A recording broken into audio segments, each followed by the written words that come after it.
Bueno, nuevamente en una nueva emisión de Pensándonos a nosotros mismos, desde Comarca Sí, Canal 4. Hoy tenemos una invitada para poder dialogar y conversar con ella. Esta invitación surge a través de la lectura de hace no muchos días de un testimonio que Marcela Rodríguez Prokopenko da al periódico Miradas al Sur. El testimonio de Marcela Rodríguez Prokopenko pone de manifiesto uno de los pliegues, uno de los huecos, quizá no muy conocidos por la comunidad y por la opinión pública en general, que tiene que ver con la búsqueda de su propia identidad de una numerosa cantidad de personas, jóvenes, entre 30 y 35 años, que se anclan en el accionar genocida de la última dictadura militar. El testimonio de Marcela fue leído por muchos, causó para algunos sorpresa, creó incógnitas para muchos, y Comarca Sí pretende brindar este espacio comunitario para que Marcela dé este testimonio de su propia visión de las cuestiones, de su vida, de sus avatares, de sus esperanzas, y también nos proponga a todos aceptar que hay una dimensión de la desaparición de personas y de la pérdida de identidad de muchos que no es tan conocida. Por eso Marcela está con nosotros hoy y le agradecemos su presencia. Marcela, gracias por estar. Hola, Ricardo. Marcela, contanos quién sos. Bueno, mi nombre es Marcela y estoy buscando mi identidad hace casi 6 años. Comenzó la duda por mi identidad hace mucho tiempo, desde muy pequeña, que no me veía parecida a mi familia, no encontraba identificaciones con ninguno, y además fui obteniendo gestos que marcaban que yo no era hija de esa familia, tanto de adultos como de mi propio hermano, que durante toda mi vida me dijo que él era el legítimo y yo había sido sacada de por ahí. Con el tiempo fue cambiando el lenguaje y me fue diciendo que él era el legítimo y yo era una hippie sucia, como marcando una referencia a un lugar claramente ideológico. Pero la búsqueda concreta comenzó en el año 2006, cuando, siendo estudiante de comunicación social en la UBA, anotada en la cátedra de Pérez Esquivel de Derechos Humanos, se conmemoraba el 24 de marzo y además el homenaje a Olga Aredes. Yo no sabía muy bien en ese momento quién era Olga Aredes, pero me resonaba mucho, mucho, mucho, y hasta que me di cuenta por qué me resonaba cuando nombran un apellido que ha sido cómplice de el genocidio o delitos de lesa humanidad en Ledesma, y que es Arrieta. Y ahí quedé congelada y dije, bueno, tengo que hacer algo con todo lo que siento, porque Arrieta era el apellido de mi padrino.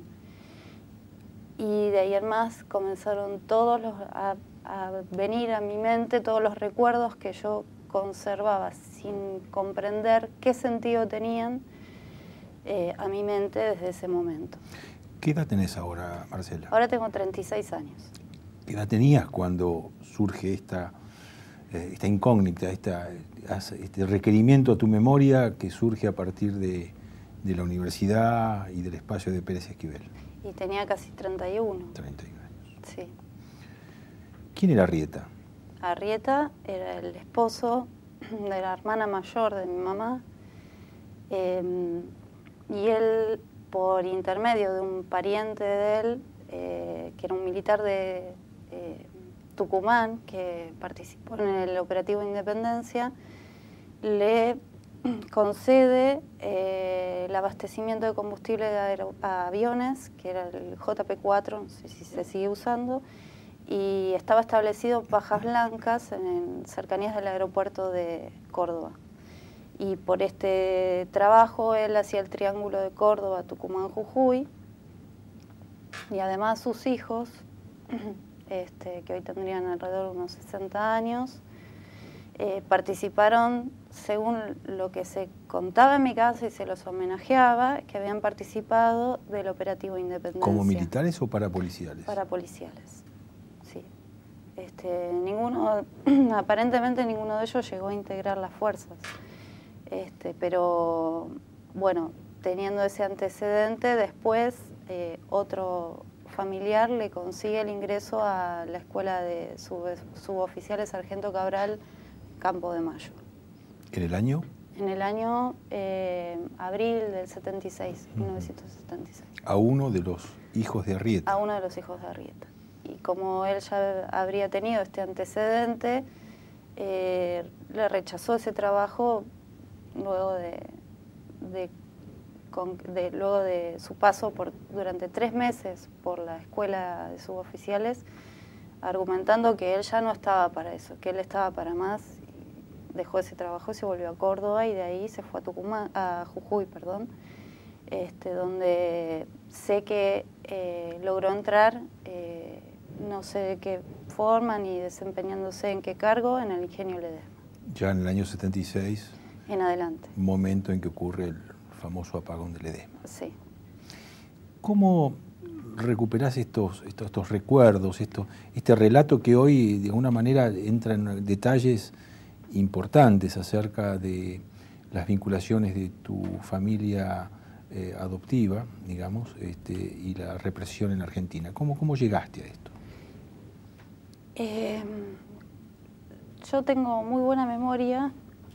Es algo que siempre son recuerdos que han quedado congelados en mi cabeza, porque no tenían un sentido en un relato normal y cotidiano. Eran sensaciones que a mí me dejaban y que me marcaban que había una distancia entre lo que yo sentía y lo que vivía dentro de esa familia. El hecho de que pueda recordar que a mis 4 años, casi 4 años, la hermana del medio, mi mamá, me lleva de paseo a la Casa Rosada. Me acuerdo del pánico que tuve al ver los granaderos. No sé por qué se me había puesto que estaban muertos y no quería pasar por al lado de ellos. Que subimos por el ascensor presidencial y que ella me describía que tocando el tapizado, que por ahí subía todos los días el presidente. La emoción de miedo que tuve cuando me quedé sola en ese palier, esa galería. Son todas cosas que sobrevinieron a mi memoria de golpe, como alineándose en una cadena de sentidos solos. Vos hacés, en el testimonio que das a Miradas al Sur, hacés bastante hincapié en esta tía. Sí. ¿Cómo se llamaba? Agustina Eladia Prokopenko. ¿Quién era, por lo que vos sabés, Agustina Eladia Prokopenko?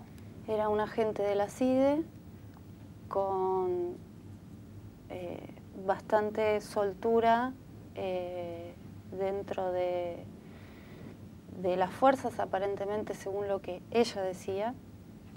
Eso no lo puedo saber concretamente, pero sí sé que era una mujer de armas tomar. De hecho, siempre andaba armada, aparecida y desaparecida en nuestras vidas. Era una mujer soltera, pero aparentemente con mucha vida social, con destinos diversos. Ha estado hasta en Centroamérica,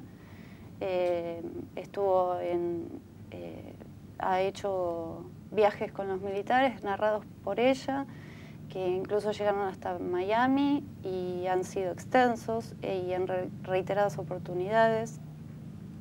De hecho, bueno, se conservan algunos indicios de pasos por países centroamericanos.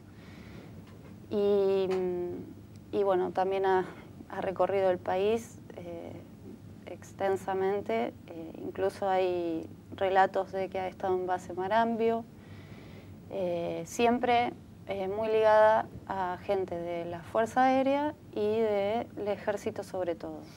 ¿Puede haber alguna vinculación entre ella y el operativo Independencia? Directamente no, pero a través de sus relaciones ha sido así. Sí, ella está más ligada a la AAA.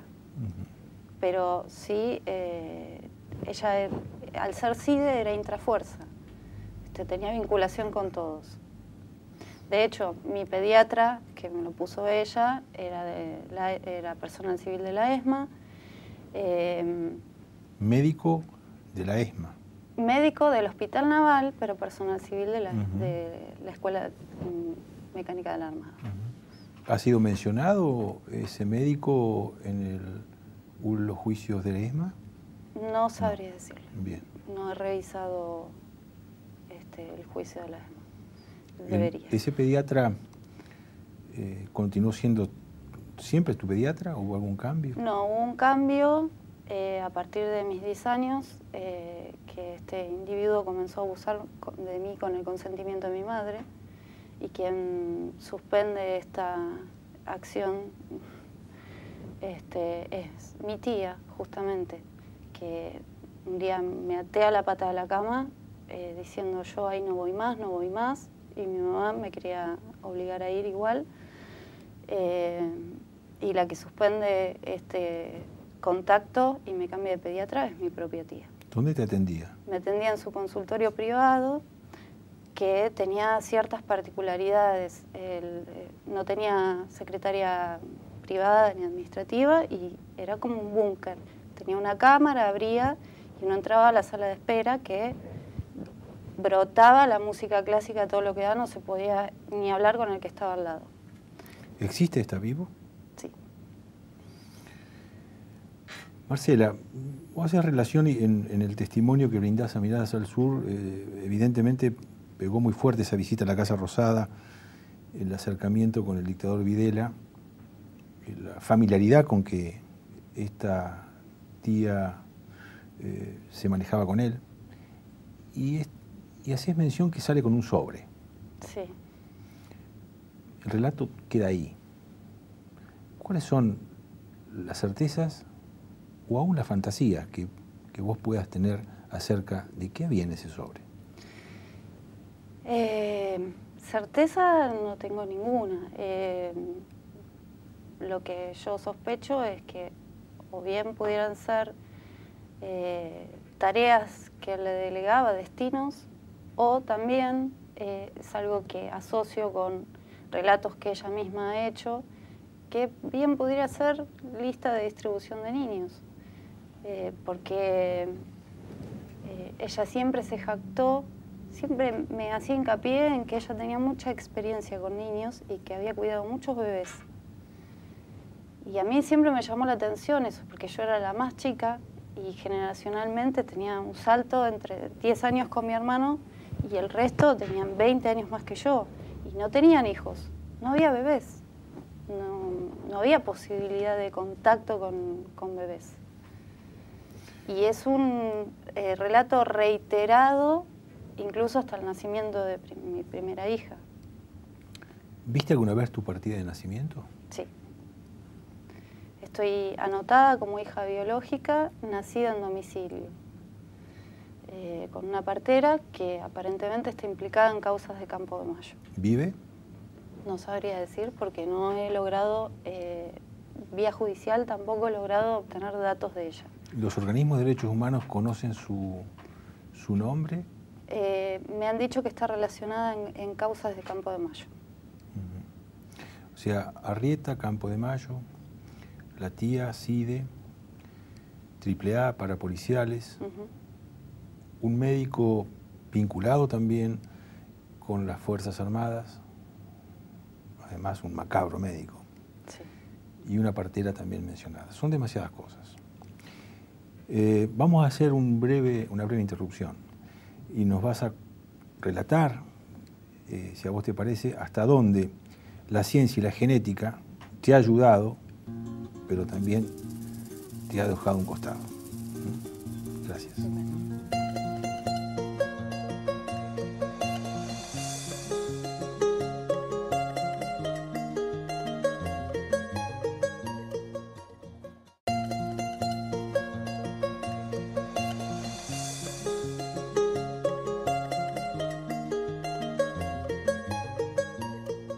Seguimos con Marcela Rodríguez Procopenco. Le habíamos formulado una pregunta, le hemos ofrecido un relato acerca de cómo la genética, de alguna manera que ha ayudado tanto, las determinaciones de ADN han propiciado la recuperación de la identidad de muchos, a ella no tanto. ¿Qué ha pasado, Marcela? Bueno, en el año 2006 fui derivada por CONADI al Banco Nacional de Datos Genéticos y en ese momento había alrededor de 170 muestras. Bueno, di negativo con esas 170 muestras de familias que buscan hijos. Hoy han aumentado un poco más las muestras, son 223. Yo sigo, mi muestra sigue alojada en el banco y a medida que ingresen seguiré siendo cotejada. El tema es que desde el 2006 ahora han ingresado alrededor de 50 muestras y es un camino de una espera, un compás bastante arduo y doloroso, sobre todo porque uno está en una edad productiva que debería estar ocupándose de producir y crecer con esa producción. Y yo estoy como detenida esperando en esa brecha entre los 223 y los más de 500 que se estiman que fueron apropiados. Un pedido nuestro que estamos haciendo un sector de los que buscamos nuestra identidad bajo sospecha de ser hijos de desaparecidos es que se pueda ampliar ese banco que en realidad está contemplado en la nueva ley que habla de un archivo nacional de datos genéticos compartiendo las muestras que va recabando el equipo de antropología forense. Porque si bien muchos todavía, lamentablemente, restos óseos son NN, bien pudieran a nosotros acercarnos y acortar esa brecha de búsqueda.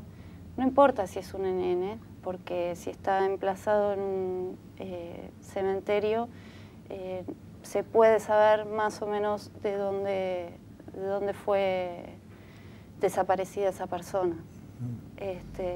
Es algo muy lento que la justicia todavía deuda y que, bueno, supongo que el Estado estará, me refiero al Poder Ejecutivo y al Poder Judicial, al Legislativo, perdón, que impulsó la nueva ley, pero todavía no está reglamentada, estarán trabajando en esto, que la ley ya lleva 2 años sin reglamentar. Para ser claro Sí. con los que nos ven, ¿cuál es la traba que existe entre poder comparar las muestras de sangre tuya con las determinaciones de ADN que tiene el equipo de antropología forense? ¿Cuál es la dificultad? En principio se habla de que hay un consentimiento de los familiares que en su momento se les pidió la muestra argumentando que era para poder encontrar los restos óseos y la identidad de esos restos óseos y restituir a las familias los restos de sus desaparecidos. En principio sería esa, y que la ley anterior mantenía al banco dentro de la órbita del gobierno de la ciudad y que no hablaba de un archivo nacional. Ahora supongo que la reglamentación que estará, supongo que para esta altura ya debe estar concluyéndose y que no creo que haya otro impedimento que eso. Si hay un consenso generalizado por restituir y reparar a todas las víctimas, no creo que haya mayor obstáculo. Es mi esperanza. Bien. Tus relatos también incorporan a otros nietos que han logrado recuperar su identidad y que de alguna manera han puesto algún tipo de luz en esta situación en particular tuya. ¿Tenés algo que comentarnos? No comprendo la pregunta. lo de... ¿Has tenido contacto con nietos que han recuperado su identidad? Y has tenido vos algunos elementos que de alguna manera las relacionás también con tu propia vida. Sí, se trata del caso de Carla Artés, que reconoció a mi tía apropiadora en relación a su apropiador, desempeñándose en relación a su apropiador, quien perteneció a la banda de la AAA. Y bueno, a otros familiares de mi familia apropiadora, pero bueno, eso está en el marco de la investigación judicial. Pero por lo menos a mí me emplaza, me acota tal vez una búsqueda por el accionar de esta tía apropiadora que, siendo CIDE, es un espectro de desempeño bastante grande, sobre todo que el legajo de ella, de la CIDE, vino tachado y con pocos datos. Este testimonio de esta nieta recuperada, restituida, viene a echar bastante luz. O sea que el testimonio de Carla, las conversaciones que habrás tenido quizá con ella, ¿no? Sí. Has conversado. Sí. Vuelven a llevar el punto de las relaciones de los parapoliciales, la AAA, y esta figura misteriosa, si se quiere, de tu tía apropiadora y sus relaciones familiares en todo esto, ¿no? Vos decís que quizá acota, pero también se cierran muchas puertas, ¿no? Porque ¿quién era tu tía en realidad? Claro. Es difícil poder determinarlo. Era un agente de inteligencia y no hay legajos que den más datos. Vos has comentado que hay causas judiciales, las cuales están... ¿Cuáles son? ¿Que pesan sobre mí? En la cual estás involucrada. Bueno, estoy lamentablemente involucrada en una que es la primera causa judicial en la que estoy afectada, que es la que me inicia mi hermano, Sergio Rodríguez Prokopenko, cuando fallece mi tía. Él espera que fallezca mi tía, no a nuestra madre, sino nuestra tía, para iniciarme una demanda de filiación, argumentando que como yo no era hija biológica ni adoptiva, no era nada, debían desemplazarme de la partida de nacimiento. Con ese shock y trabajando yo por mi cuenta, investigando mi propia identidad, me sentí como acorralada hacia el vacío y decidí acercarme a la justicia. A través del programa Verdad, Memoria y Justicia fui derivada al Juzgado Federal 2, que está investigando en el marco de una causa bastante grande, que tiene más de 100 legajos investigativos, que entre todos se busca ver el hilo conductor en las apropiaciones. Bueno, está llevando adelante la investigación de mi identidad. ¿Qué motivó esta causa civil de tu hermano adoptivo? ¿Hay cuestiones de intereses económicos? ¿Hay cuestiones patrimoniales? Tengo entendido que tus padres adoptivos eran maestros, eran personas que no tenían una actividad económica. ¿Cómo es esto? Bueno, a partir del año 86-87, que algunos miembros de esta banda paramilitar están siendo acorralados e investigados, mi tía apropiadora hace un traspaso de de la titularidad de sus bienes, cuentas bancarias, a nombre de mis padres y mi hermano, que ya era mayor de edad, desentendiéndose de cualquier patrimonio que pudiera implicarla en cualquier cosa. Y bueno, ella después, cuando vienen los indultos, blanquea algunas cuentas y reflota cierto dinero que no se sabía, eran cuentas muy abultadas. De hecho, nosotros vivíamos en un departamento muy reducido de 3 ambientes y pasamos a vivir en un semipiso en Libertador y Bustamante, que ella nos compra.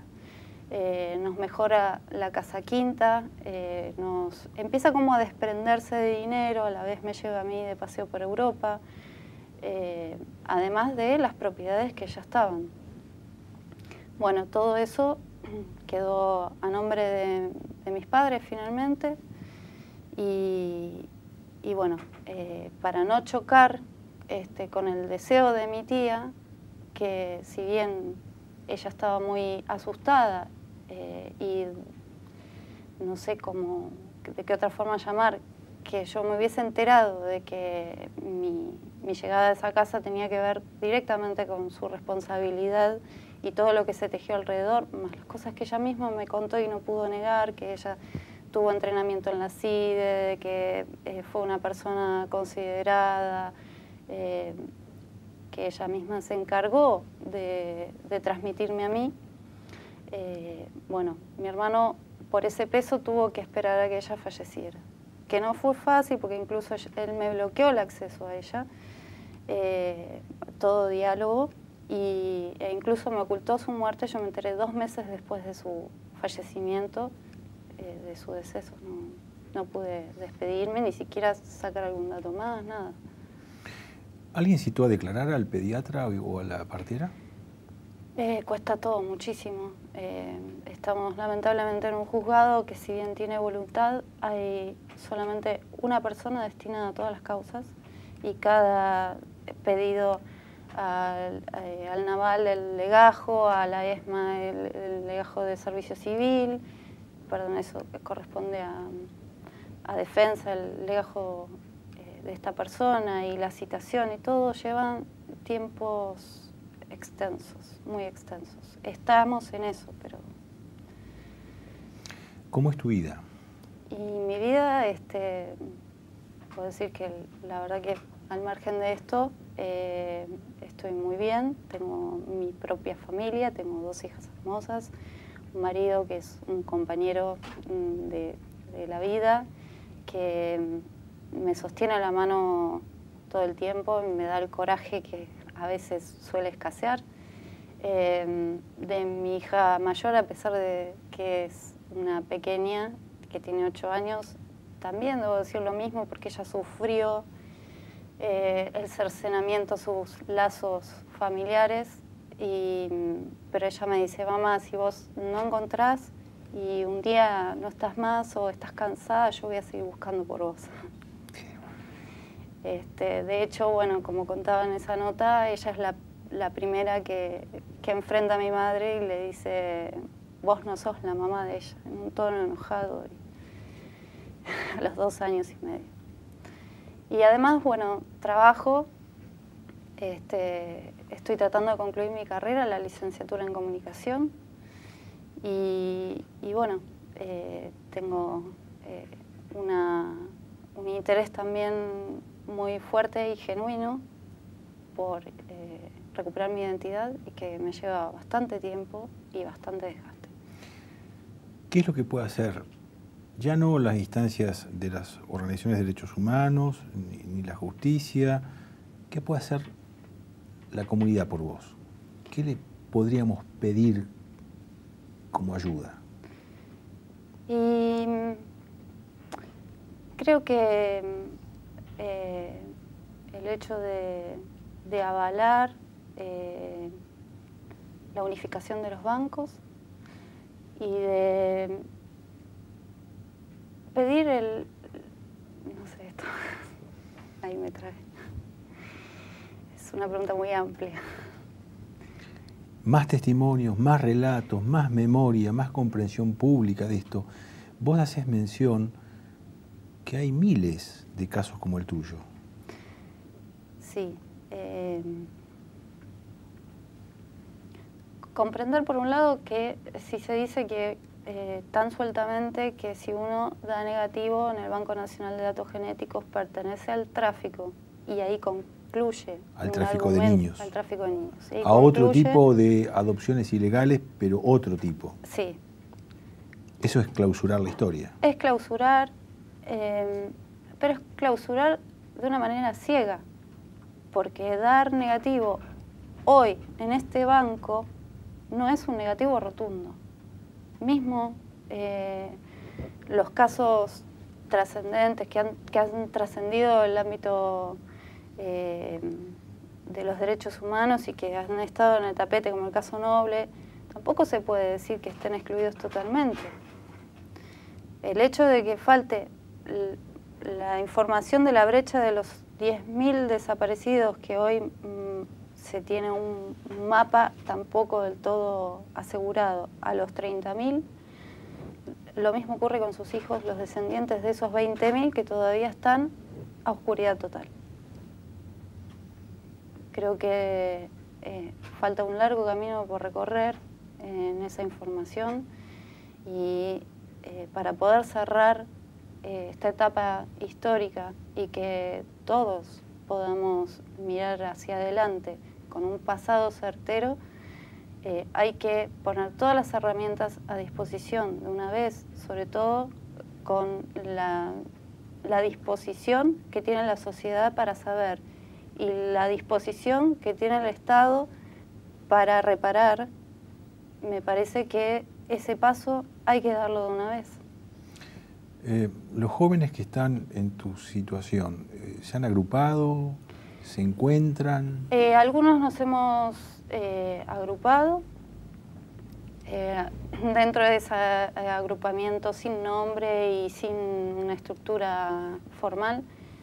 A veces vamos, a veces volvemos, porque bueno, nos ocurre que esto es una parte de nuestra vida, no es nuestra vida, pero bueno, nos hemos juntado y nos hemos acercado a dialogar con distintos funcionarios, gente de organismos de derechos humanos, hablando de este tema justamente, y bueno, no siempre se tiene por ahí la misma claridad o la misma respuesta, pero creo que hoy en día se está avanzando a través de la reglamentación en lograr esto, por un lado. Por otro, creo que hay un camino que todavía tiene que recorrer el propio Estado, de poner a disposición y hacer pública la información que corresponde al pasado de todos. Marcela, este ámbito de Comarca Sí está abierto para tu testimonio y para la de otros muchos. Gracias por estar acá. Si crees necesario brindar nuevos testimonios, traer a colación otros hechos de la memoria, van a acercar y a cortar la brecha entre memoria, verdad y justicia. Estamos a tu disposición y muchas gracias por estar acá. Muchas gracias a ustedes.